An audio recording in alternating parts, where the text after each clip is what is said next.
Jones Heating and Air specializes in air conditioning installation, air duct cleaning, dryer vent cleaning, HVAC service, heating and cooling, and much more. Family owned and operated, Jones Heating and Air makes each job personal. With over 10 years experience, Jones Heating and Air serves Charlottesville and surrounding areas. Located at 633 Rose Hill Drive, Charlottesville, open Monday through Friday, 8 a.m. to 5 p.m., and weekends by appointments.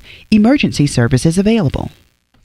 This is, in my humble opinion, 101 Jams for classic and today's hip-hop and R&B, and the home of the Cheryl Underwood radio show. It's Max and Charles as normal. Thanks for joining us, family. And to continue our series on public housing in Charlottesville urban communities, right now we have some representatives from the West Haven Community Center, Miss Joy Johnson and Miss Holly Edwards, no strangers to the community. How are you ladies doing today? Fine, thank you. I'm good. That would be great to speak from that liaison and representative perspective, as well as being a resident and what the neighborhood means to you. Right. So West Haven is sort of like the baby from the birth of what came out of Vinegar Hill, because it was the first public housing that was built. And that actually, some of that rumblings started about in the 1950s. There were referendums that needed to be passed, and they had decided that they would build two public housing, one for whites and one for black. One would have been on Cherry Avenue, and I kind of forget where the other one was going to be. Mm-hmm. But anyway, it wasn't until 1963 that they formed or it might be 1962, but around 1963 there was a Housing Authority Board. They were still trying to find where they would build the first public housing. And there was a African-American man by the name of Mr. West who owned properties. And so where West Haven is he donated that land. Mr. West donated the land so they could actually build the first public housing. And then Mount Zion Baptist Church has a pastor who helped with that, and that's really how West Haven became the name was West Haven, and then Mr. Hardy, who was the pastor of Mount Zion First African Baptist Church, that was named Hardy Drive. So that's kind of a real quick summary of how the first public housing was built, but it was because of the demolition of Vinegar Hill. Right. Now, something's interesting, which I don't believe that a lot of people are aware of. So you mentioned that initially after Vinegar Hill was redeveloped, gentrified, whatever you want to call it, there was going to be separate housing, a white public housing as well as the black public housing. Mm-hmm. Could you tell us a little bit about the white public housing and if that actually developed and where that was located? No. Through referendum, because you had to vote on it. You had to go to the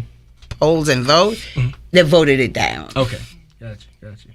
And now, so the community center. How long has that been in place, and what has it offered the citizens over the years? So West Haven was the first. The West Haven was finished, and people were moved in 1963. So the community center has been there since it was built. Okay. Just about. We have 7 public housing sites, and I think 3 of them, maybe 4. I think Crescent Halls, West Haven, 6th Street, and South 1st Street has community center. Mm-hmm. The other 3 does not have community centers. They just have playground areas. Mm-hmm. Mm-hmm. Tell us about your development to leading you to getting involved more as being a representative and being involved in the center. Some of the pivotal moments that you've seen from being a resident to being a representative for the community. So it started back in 84 or 85. So I had about 2 years that I didn't think about getting involved, and I just did my own thing. But the seniors, when I moved there, were the strong. They were just involved in everything, and so I'm attracted to seniors because that's where I learned a lot of things. But anyway, they had a meeting, and all my friends didn't want to go to the meeting. It's almost like what's happening now when you have meetings. People don't come, but they still want to know what's happening. And so I decided that I would go. And so I went to the meeting. And what they were trying to do back then was to, when the baby that was birthed, when people moved into public housing in West Haven back in 63, some of the deposit was like $15 and $25. And when this new person came in, what he wanted to do was to raise the deposit to $100, and everybody had to pay to make it that everybody pay $100. And the seniors pushed against that because they were like, I only get a certain amount of money. It's not fair. You should make it for the new people who are coming in. And so they had a meeting, but even though they had a meeting and even though they were strong with having a tenant association to talk about things they need to fix, going before a housing authority board, they didn't want to do. It was very intimidated or whatever. And so they asked me to read a statement. Right? That was the hook. I got bamboozled. Yeah. They said, well, you just read the statement. That's all you got to do. And I was like, okay, sure. And I went in and read the statement in front of a 7-member board, which was city council, 5-member board, which was city council. Okay. And the 5 city councilors had never had anybody to come before their board to say this is not happening, this not happening. But what ended up happening is E.G. Hall, who was an African American pastor here from Ebenezer Baptist Church, was on city council then, and they forced to have a meeting in our community center. So it's used for meetings also, right. such as that. And so the press came, and the press came and the reporters were there, and again, because I read the statement, I had to read it again, and we had a lot of people there, and the press asked a lot of questions, and I was the one that had to answer the questions. So I kind of got hooked that way. MACA, Monticello Area Community Action Agency, used to have an organizing component in it. And what they did was, along with Professor Dr. Harris, he and Priscilla Whiting, who was with the NAACP, and Emily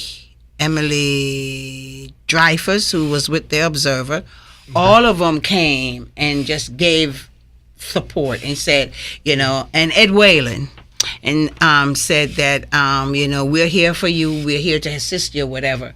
And so we just kind of organized, and I ended up being the person who was doing all the talking. Yeah. Well, they must have saw still talking. Yeah. Well, you were chosen. It must be something obvious that they saw, right? It must be. So they gave me the opportunity to go to conferences. Every conference that they asked me to go to, they would help me find babysitter, because at the time I had 4 children. Okay. And so they would help me with babysitting and finding someone to babysit my kids. And I went to conferences, and it just got interesting, because what I saw when I went to other communities is how involved people were and how they were making changes. And it was like, it should happen in Charlottesville. And so I had a tough time, though, because I was the only one seeing it, and other people couldn't see through my eyes. And so we had to end up doing some organizing, and that's how far ended up being the duly elect resident association for public housing. Okay. So that's how I got started. It was because they were trying, and we won. They decided that what would happen is they would sunshine it, and the new people coming in will pay $100 deposit, and the other people would just leave them alone. And then after that, they changed, because we had stucco. We had aluminum sidings on there, and they organized and got the aluminum siding changed. They got fences put around. They got floors. I mean, those people were but some of them retired and some of them passed away. Okay. This is great knowledge, by the way. I think a lot of our listeners really appreciate this, to hear it firsthand, so much insight. But so let me ask you about when you talk about things like the pricing, being too high for some, particularly seniors, and then for the city to come into play. How does that battle play out? Is that something that you face a lot? Because the housing association is that a private entity, and then by the city intervening, sounds like that there must be some civic issues. Well, I don't know if the city is intervening. Okay. I just know that we are in their city, and right. we are a part of their city, so they should be able to help us wherever we need the help. Mm-hmm. But the housing authority is a separate entity from the city. Right? But you didn't start out that way. Didn't start out that way. What it started out being is that the 5 city councils were the board of commissioner. The city manager was the executive director, and then the person they hired in the housing authority was the deputy director. So that deputy director still had to answer to the people in the city. But it got changed. At some point, we had to get ordinance changed to have 7 members. One is a city councilor. We had 3 seats for current public housing and 1 for Section 8, but we lost the Section 8 one. And I think that was the only seat that we lost, right? Yeah.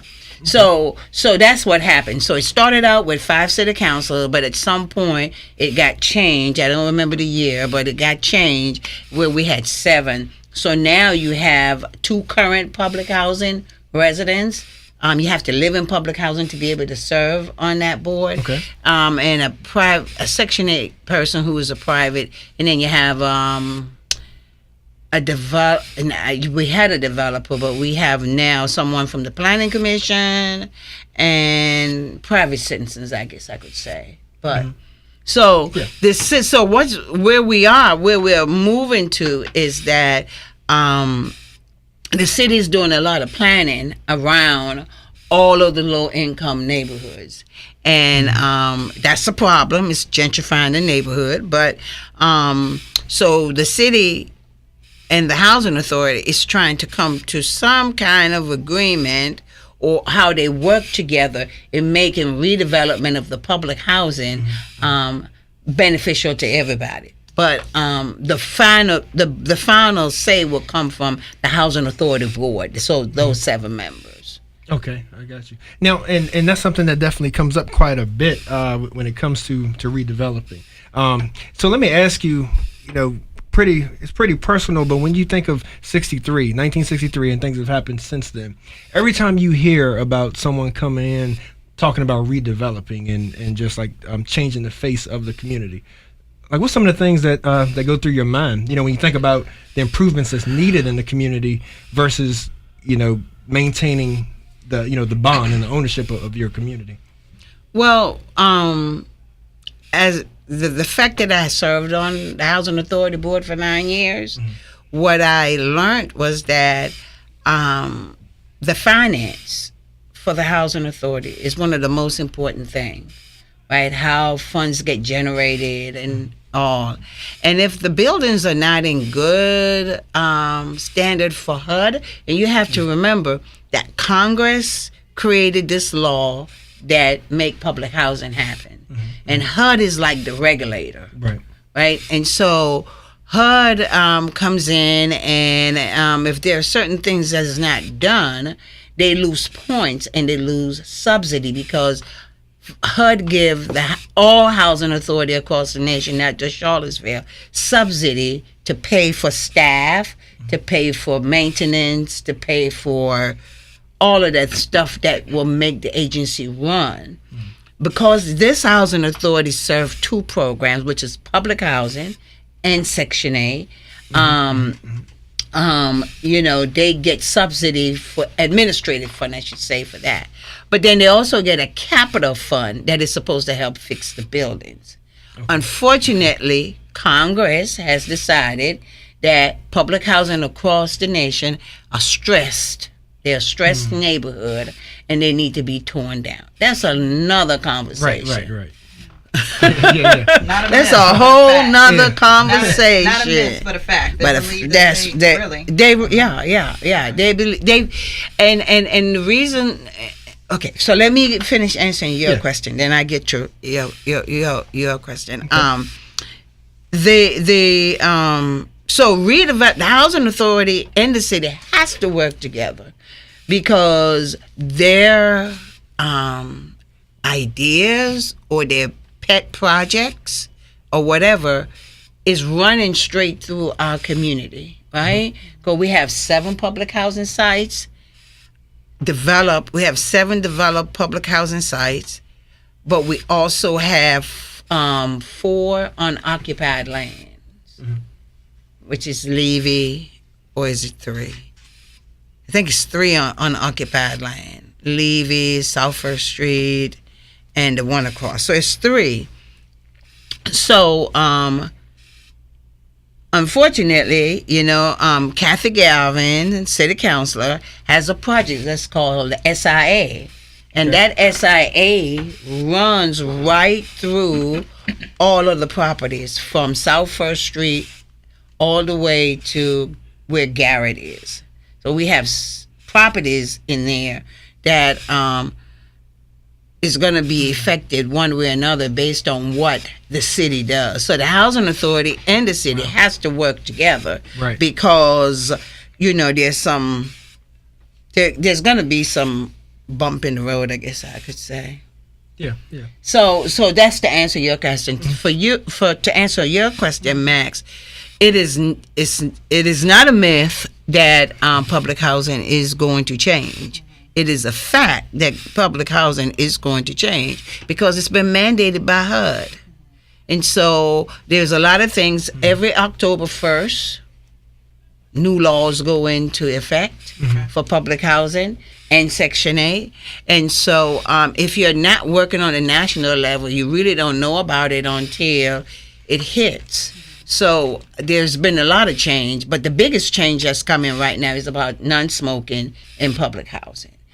And 2 years ago, 3 years ago, maybe 4 years ago, it was about changing public housing to Project Base, which is another program that HUD runs. And HUD wants public housing they only want to run one program. Right now they run 2 programs, public housing and Project Base.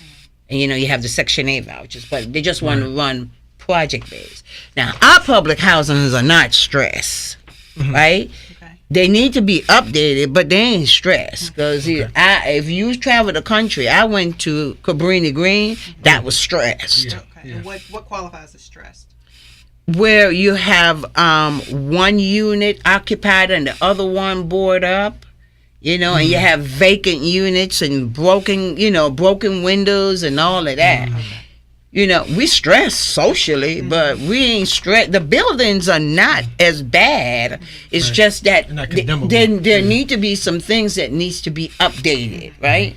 So when I hear when people come in and say, "Oh, they're stressed," I'm like, you don't know what you're talking about because you haven't been to Chicago. You haven't been around the country to see some of the stressed public housing. So to answer your question, that's how I feel because I've seen the good and the bad. Our public housing is like private. To me, it's look like private housing. You have a lot of people who move from New York. New York public housing, they're stressed. Do ours look like that? No. And so until you go out of your zone, your comfort zone, and see what's out there versus what you have, then you don't appreciate it. So I guess that's what have hooked me. Because I know that it don't have to be the way that it is. Do it for yourself and not the mother niggas. I hope you do it for the love and not the love of riches. I know the plan is to get dope. I know the plan is to see more. I know the plan is to spark the jab in your hand when you feeling low. I can take you there, just tell me where you wanna go. I hope you do it for the love. Do it for the love. I elevate them. Niggas faking, I feel a hatred. I pay them, never mind, another day, another grind. No wasting time, cause I'd rather write a rhyme about love. Why you niggas spend your times writing rhymes about drugs, thugs, and all that shit you made up. You say you got goals, but you always laid up. I'll never understand how you could plan to lose. Cause when it's your time, my nigga ain't no hitting snooze. And when you make it young, you know you still got shit to prove. And shit to do, wanna list the words. Trust in God and worry less, I pray you find the courage. Cause getting high to get you by, they ain't the shit that works. And acting tough will get you nothing but some Oscar shit. Or a doctor letting you know your options, kid. Either die or live, you can't deny what's real. It takes time, think I'm lying, get trapped yourself. Do it for yourself and not the mother niggas. I hope you do it for the love and not the love of riches. I know the plan is to get dope. I know the plan is to see more. I know the plan is to spark the jab in your hand when you feeling low. I can take you there, just tell me where you wanna go. I hope you do it for the love, do it for the love. Look, never catch me out of my 2-3. One man army like I'm Bruce Lee. I keep some options like I'm Robert Griffin. And still you to a cop, load up my ammunition. Cause they gon' kill us anyway, claiming that we resisted. These niggas talking but we never feel it. Cause if you lived it, motherfucker, you would never glorify the ignorance. I promise you niggas reaching. My nigga L's in the back screaming pay cuts. They tell us working 9 to 5 but they don't pay much. I wonder how much I could get for being famous. You say you're sold for followers and a fake love. Man, it ain't what it seems, soul searching. Tell me what's your sole purpose. I be working hard to let you niggas swipe the car's purchase. I see you surfing, so I'm mowing the grass. On my way to the top, you better follow the plan. Do it for yourself and not the mother niggas. I hope you do it for the love and not the love of riches. I know the plan is to get dope. I know the plan is to see more. I know the plan is to spark the jab in your hand when you feeling low. I can take you there, just tell me where you wanna go. I hope you do it for the love, do it for the love, love, love, love.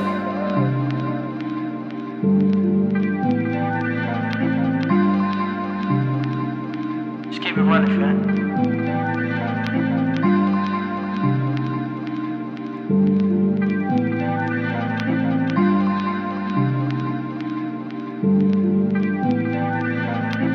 I see you surfing, so I'm mowing the grass. On my way to the top, you better follow the plan. I'm the man in my city, better ask who I am. If you don't do it for the love, then you ain't giving enough. I see you surfing, so I'm mowing the grass. On my way to the top, you better follow the plan. I'm the man in my city, better ask who I am. If you don't do it for the love, then you ain't giving enough. What? Do it for yourself and not the mother niggas. Yeah, I was still thinking about that as well. That's what I was at. So wait, is there a fine? Are you evicted? Like what happens if None of that has been decided yet. Okay. Because the policy isn't in Okay. place. There is a policy that's being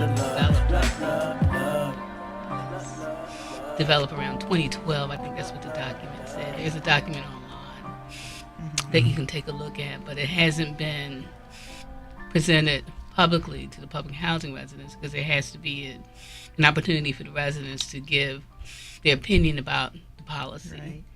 And it is controversial because A lot of people be upset behind there will be that. health benefits from being in a smoke-free area. But is it appropriate to force people to live within a government-mandated policy? Are government-mandated policies the only way people will make health decisions? So there are a variety of ways of looking at it, because would the smoke-free policy be better embraced if it came from the residents? Or is it better because it came from HUD? How will residents react to this? And my approach to this has been to try to get out in front of it and to try to give people as much information as becomes available, especially as it relates to their health.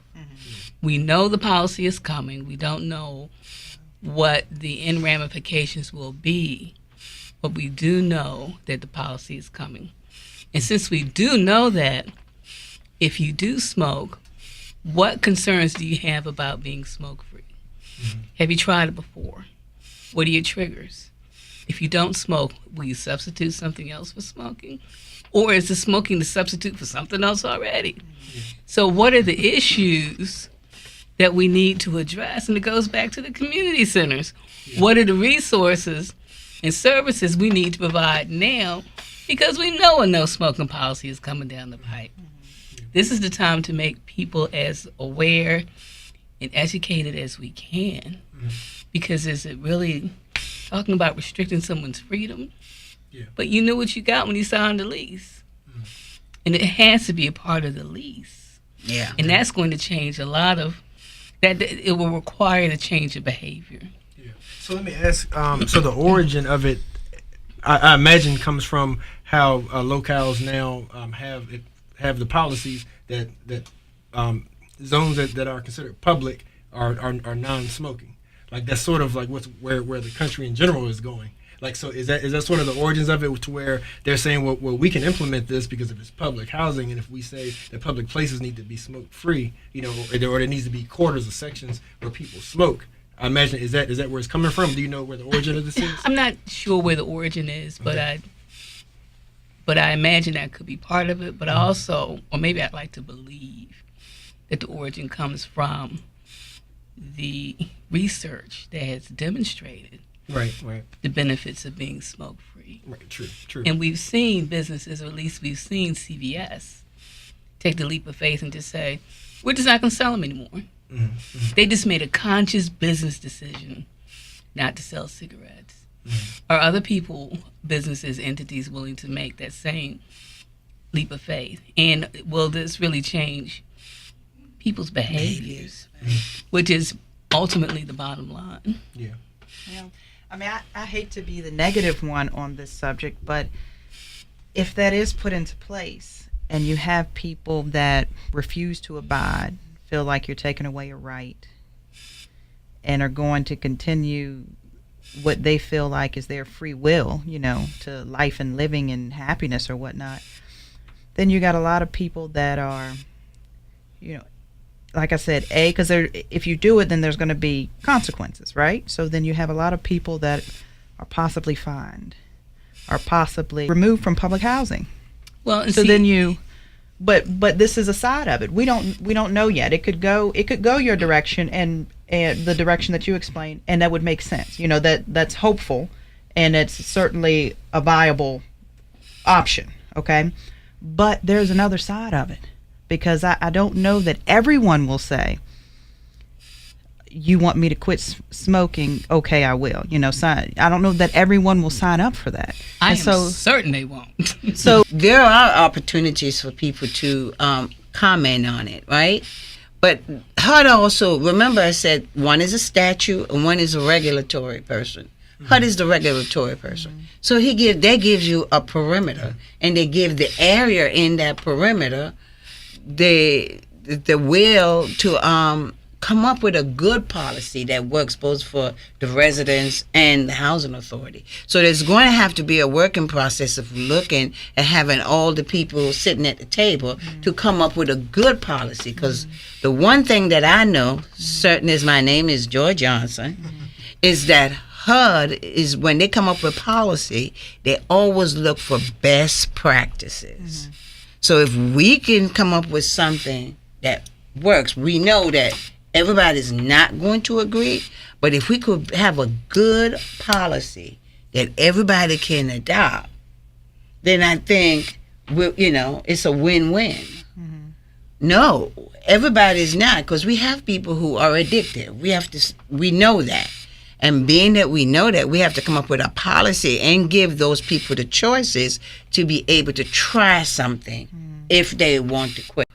The pet policy came about was because Purinas felt like people in public housing should have pets, so they lobbied, and the law got passed.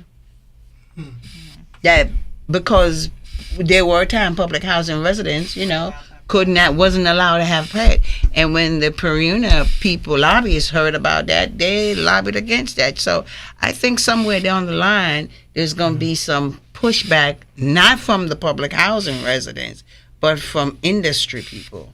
Because they smoke too. Yeah. That means they can't smoke either. So it's not just the residents, because I think it's 50 feet from the building. You can't smoke. A whole lot of people is going to be standing up and boom, like that. But I want to just stress on one thing, because I know the audience might be saying, what she mean that public housing ain't stressed? The buildings are not stressed, but our community is stressed socially. Right, I understand. Can you explain that?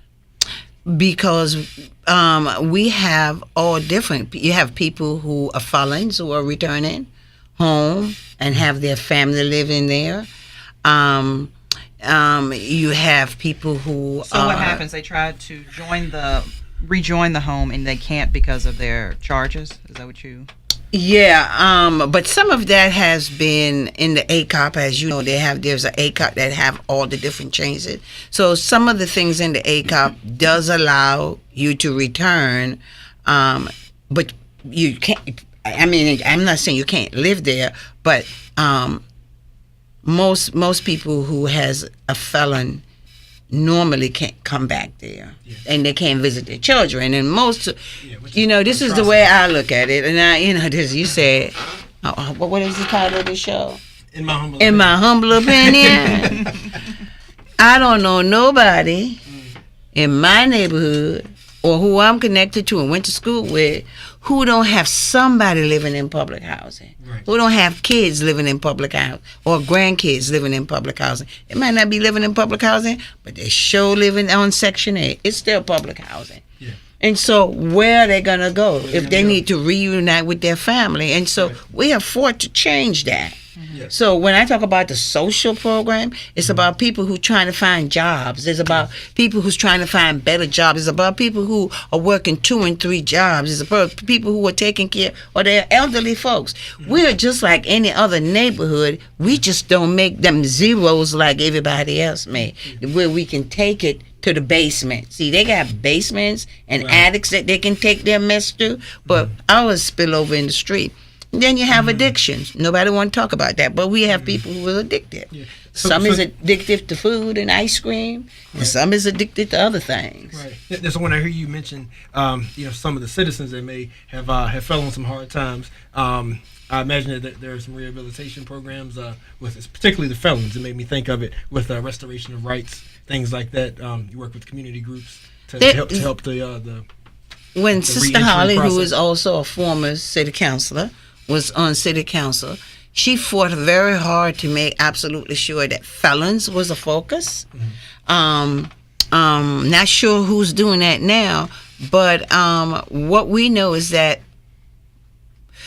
some felons feel like they have this yellow stripe that just runs straight down their backs. And so they have to fight so hard to be able to re-engage in the community. Right. Yeah. Getting jobs, not just little penny job, but just getting a real job at UVA or at anywhere. So some of them get jobs, but it's not the kind of job that is going to make sure that they have to provide for their children and whatever. But then you also have and those are, it's not just men, it's men and women. But then you also have the folks who have done years in prison and they're coming back now because their mother is elderly now or whatever. And so when I talk about those social, that's what I'm talking about is this. You've got people need job, people need to be educated. I mean, when I was going to school, because I went to Lane High, we had woodwork and carpentry work and all that kind of stuff. You don't have that in the schools anymore. And so, but anyway, those are there are more social program. You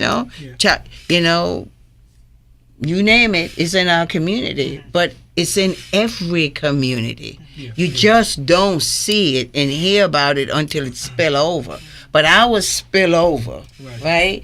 And so we know that there has been, when Holly was talking about changes and choices, the smoking is a part of it because, air quality in our units are not good. Yeah. Kids have asthma and all of that stuff, and so those are the things I would rather talk about than talking about And public housing right now in the city of Charlottesville is one of the only affordable rental units that are left. It's true. It's true. Yeah. You know, so all those people who talk bad about public housing, watch out when it's gone. People aging in place. Sister Holly always talk about people aging in place. I'm 60 now, and I'm understanding what they mean about, you know, aging in place. Like, where am I going to be? You know, who's going to take care of me? You know, that kind of stuff, you know. And so you have a lot of people who's taking care of their mothers, their fathers, their grandfathers, but you don't hear about those things. Yeah. All you hear about, and the things that they hear about, I'm not saying some of the residents may not be a part of it. I don't know, because I don't hang out with them. But what I do know is 99.9% of the time, it's the people who live somewhere else that comes in our neighborhood, do what they have to do, and then it reflects right back on us. Now, so one thing I want to ask you is, you know, when people turn on the news and they see something that happened in the West Haven community, I would like to know, like, what are some of you all's would you feel are some of the public misconceptions? And I thought about this because I really like what you said about how things spill over into the streets. On how in other neighborhoods they have an attic or a basement to go to, big old house, and still, right? But you know, so I like that perspective. But I would just want to get, especially as a resident, just like, what are some of the things that you would want the public to know? You know, that the citizens, you know, face, that people just don't understand on why that happens, or even fixes for it. Well, what I would like for people to understand is that, first of all, one of the things that Professor Harris taught me when I got involved, there was a couple, you know, people say things like your grandmother would say things to you, and it just go in here and go out here, but somehow it just stay back here, right? And one of the things he said to me one day was, he said, Johnson, whenever you see them marking off parking space, your neighborhood getting ready to change. Whenever you see they got roads coming through, your neighborhood's going to change. Banks and hotel is the next one. Your neighborhood going to be changed. None of that meant anything to me when I was in my 20s or my 30s. But I'm 60 years old now, and I can tell you, I get it now. Because everywhere I go, parking spaces are being marked off. You got hotels, and banks. It's about gentrifying. This neighborhood is changing. What I want to say about people who lives in public housing, I was asked one day, why are you still living in public housing? And my answer was, because I ain't got to depend on no man, no woman, nobody to pay my rent. It's what I can afford. So people are where they are based on what they can afford and doing the best that they can with what they have. That's what I want the community to understand. People work, they go to church, they do just the same thing. Because I know some folks who live in those mansions and all, and they drink more than some of my friends. Yeah, for sure. You know, but our social issue and our drinking and our smoking and our, you know, domestic whatever, it spills out, and so you hear more about that. Is it right? I'm not saying it's right. I'm just saying socially there are public housing or a low-income social issue, but there is middle-class social issue, and there the Donald Trump's social issue. Yeah, money definitely doesn't. Buy but it's about the sure. zeros. That's what it comes down to. Definitely doesn't buy happiness.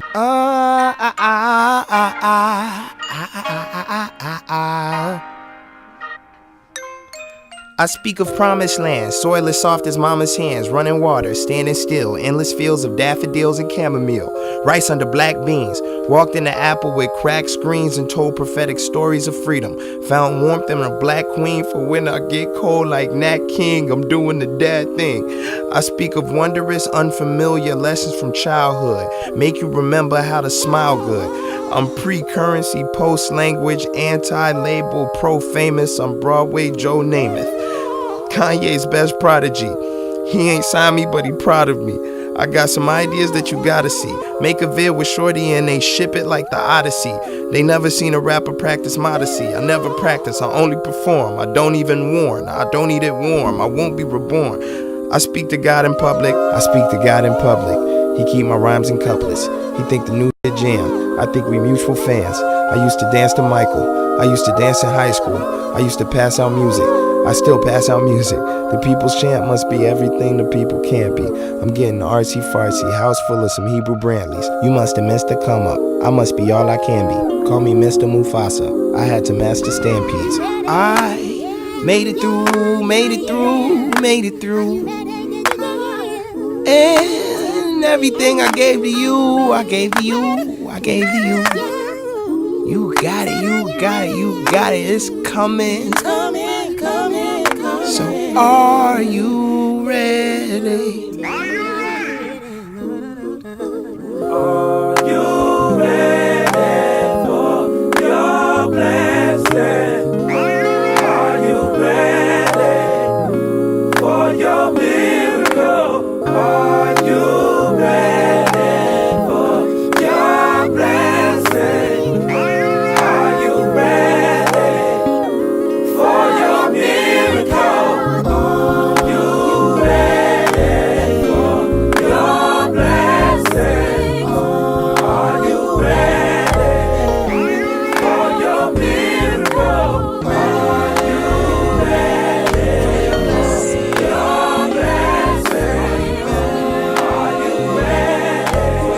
ready for your miracle?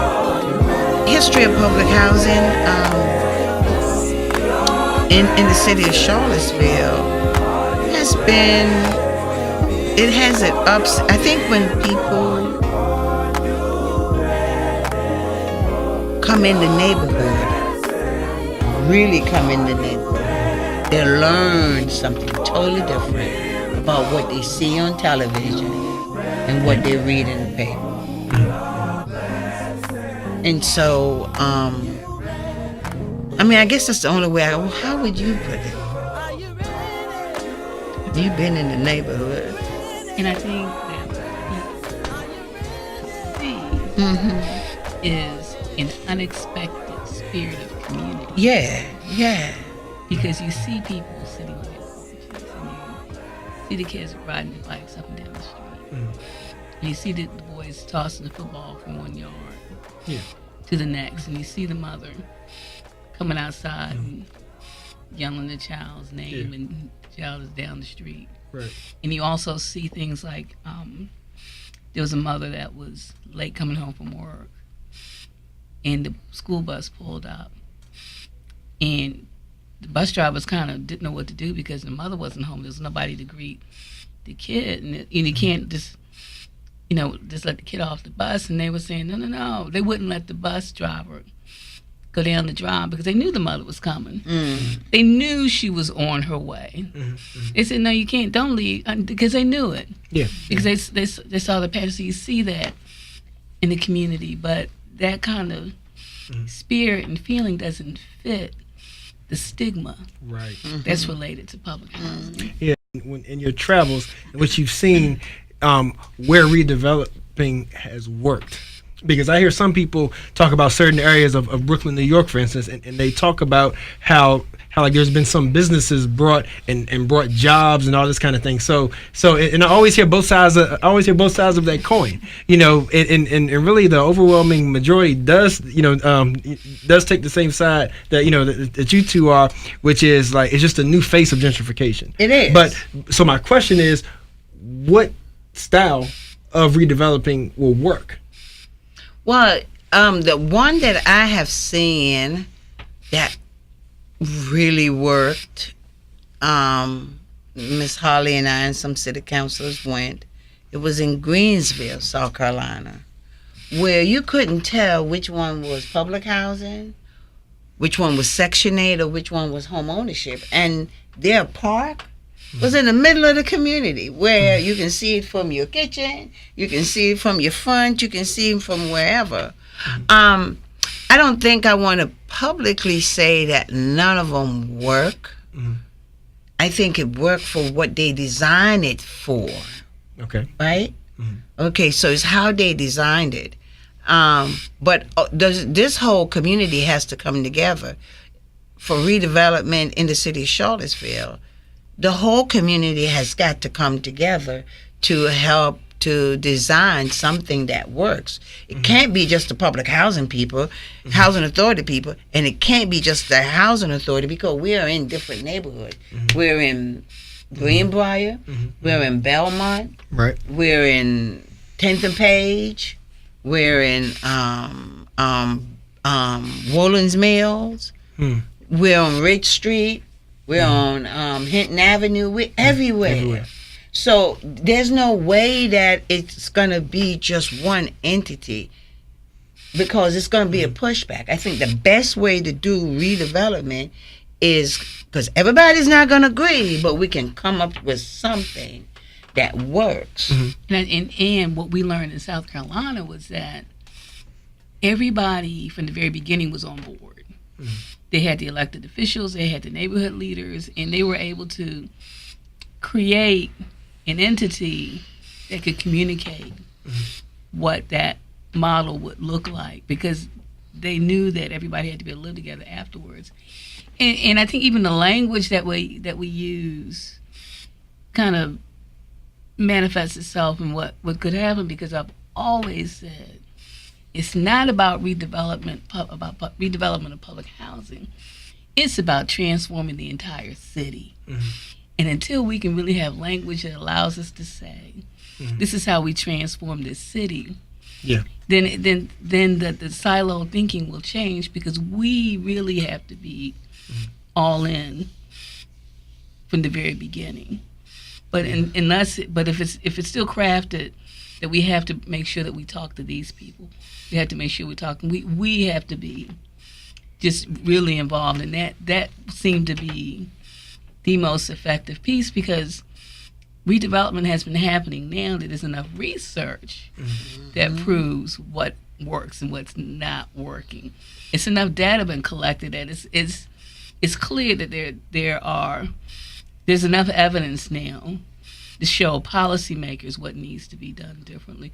And the most interesting article I found was about a public housing site that was demolished in Chicago. And the name of the article is something about moving to greater opportunities. So they bulldozed the public housing, and they allowed people the opportunity to move to Iowa, and said that we will give you a fresh start, and moved all the people to Iowa and said you'll have, which was a cultural shock for everybody involved. But the idea was, we'll just move the poor people someplace else, because moving them someplace else will help solve the problem. And what they learned was that moving someplace else didn't help, because the stigma of being the public housing resident in Chicago moved them to move to Iowa. And so the same stigma that they were struggling with there just followed them someplace else. But the policymakers were convinced the only thing we need to do with those people is get rid of them, and then give them, and there may have been something, and the qualitative interviews said that they wanted to move because they were hoping for a better life for their children. Okay. They were really hoping that the school system would have been something that they could really get involved in, but Right. and even with all that information that we have about relocation, there's still a conversation about, well, why don't we just move people to better neighborhoods, and that'll just solve the problem. Right. Greenbrier is a better neighborhood. Let's just move them there. Yeah. And the people in the Greenbrier neighborhood can help. It will just move them to Belmont. It's that same kind of philosophy.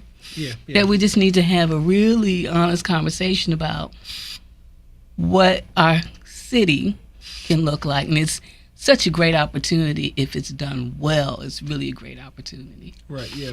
And that makes me. It brings me to my final point, and it comes back around to the community center services that I heard you offer, which is, I really want a personal opinion from you ladies on how much that self-empowerment makes a difference. Because when I heard that last point that you made, it really makes me think of, and particularly, you know, in the society that we're in now, with a lot of the atrocities that's going on, when we're still seeing, you know, the injustices that happens, you know, to people of color, things like that. So it always loops me back to services that are offered to where we're building each other up and empowering each other. So I'm curious, when we think about how necessarily moving a person to a different environment, but the environment that they came from is still inside of them, because there maybe hasn't been enough education, hasn't been enough, you know, in empowerment. So I'm just curious on how much of that do you think we still need, and what can be done about that as far as building a person up, whether it's through the education. I like what you mentioned about the healthy eating, you know, changing our diet, things like that.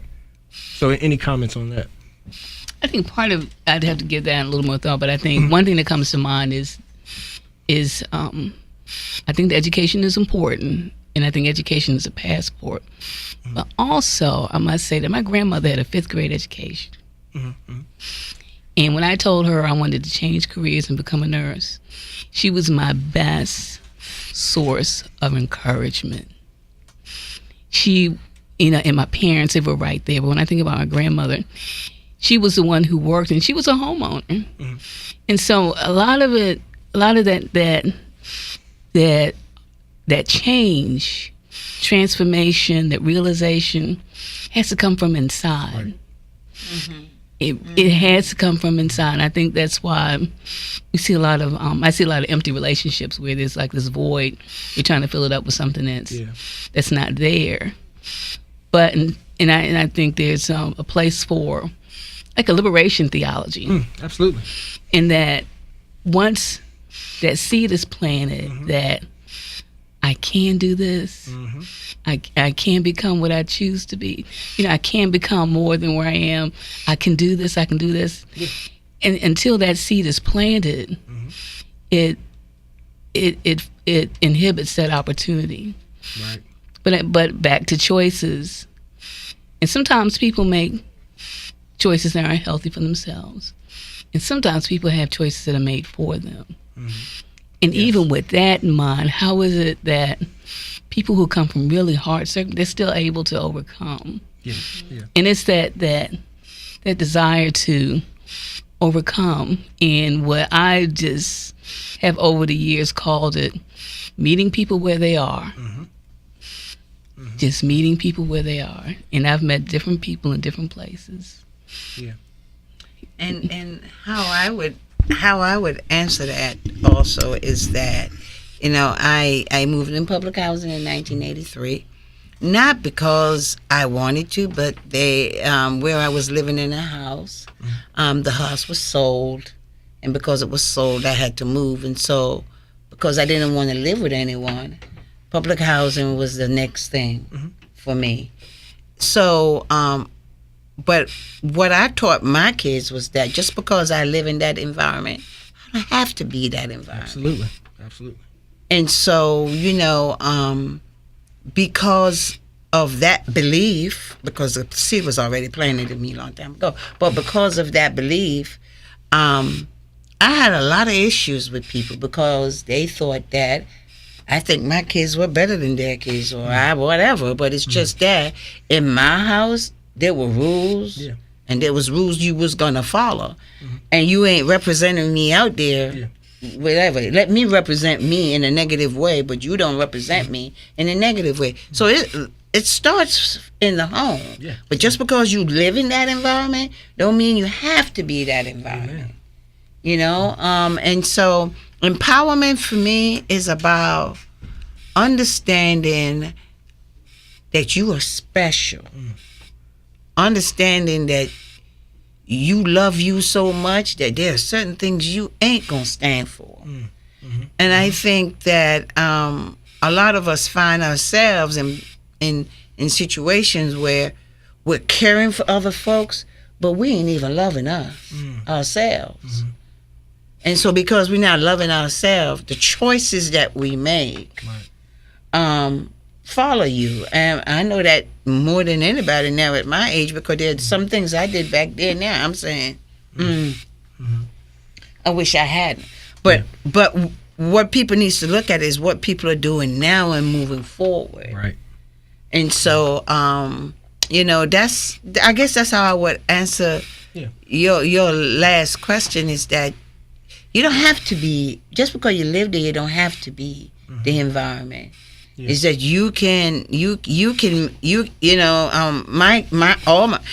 the one thing I told my sons when they were growing up, is because I have big kids. And so the one thing, I told my kids was, when you wake up every morning, there are 2 strikes against you. 1, you are living in public housing, and 2, you're an African American man and you're big. That's before you brush your teeth, wash your face, decide what kind of clothes you're gonna put on. Yeah. So here are the things you got to deal with, and here's so with that, did my kids make good choices after they got 18?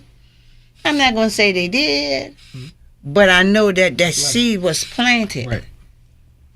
So I think that's just what needs to happen. But empowerment, I don't think our public housing residents know how much power they hold in their hand. Yeah. And that's the last thing I'm going to say about statute and regulation. Public housing is probably one of the most safeguarded neighborhood for residents' rights than private housing. Okay.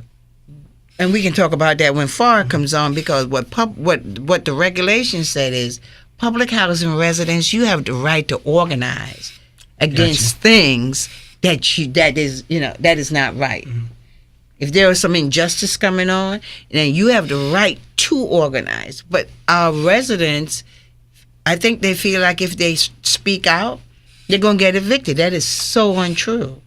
How many times I don't speak out, I'm still there. So there are regulations that runs with public housing. And then to answer the question again about what works, one of the things I need you to understand, that I'm beginning to understand, and that was from Mr. Murphy when we was in that other room, is that when you do redevelopment, it is already designed who are the first people you're weeding out, because those are the people that you give the vouchers to move to Ohio, right?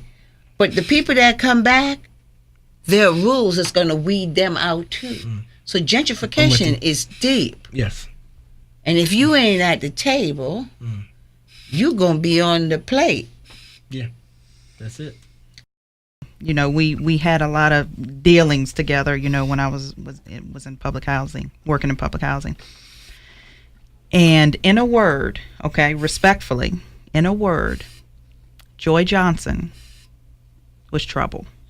Respectfully. And you knew that. You knew that people saw you that way. Yeah. And I took on what they thought about you. Right? And I shouldn't have. Because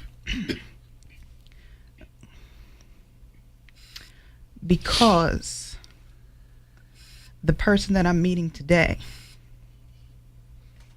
is a person that's not going to allow herself or her residents to be pushed over and pushed around and told what they're going to do and when they're going to do it and how they're going to do it. So you were troubled because you stood for something. And you told people no. And they didn't like that. So you have my respect. Thank you. You have my respect.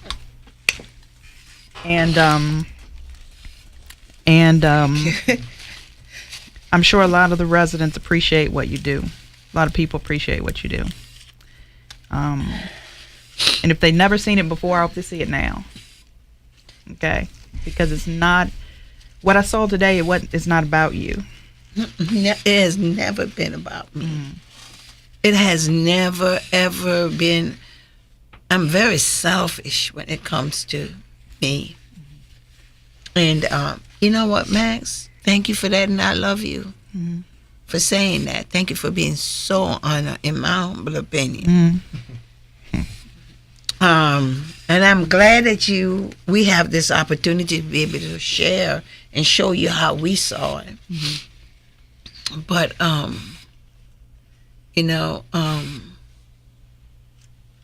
trouble. I've always been trouble.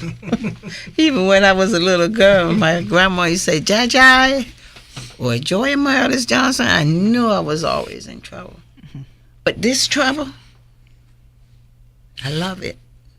And this trouble, it gives me joy when I can help people. So I appreciate you saying it, saying what you said to me today. I thank you. It's like $1 million. It's like $1 million because, like I said, West Haven has been my home. Public housing has been my home. Public housing. I'm not ashamed of it. Right? And I don't think that you should be ashamed where you live. Wherever you live, that's just your home. So I really, really appreciate what you just said, Max. Absolutely. I want to thank both you and Holly for coming on today. Thanks for taking the time to talk to us. And maybe we'll have you back. There'll be something else going on in public housing that's worth us sitting down and talking about. Oh, well, it is. We got to talk about smoking. All right. You're listening to In My Humble Opinion on 101 Jams Classics and today's hip hop and R&B. In My Humble Opinion.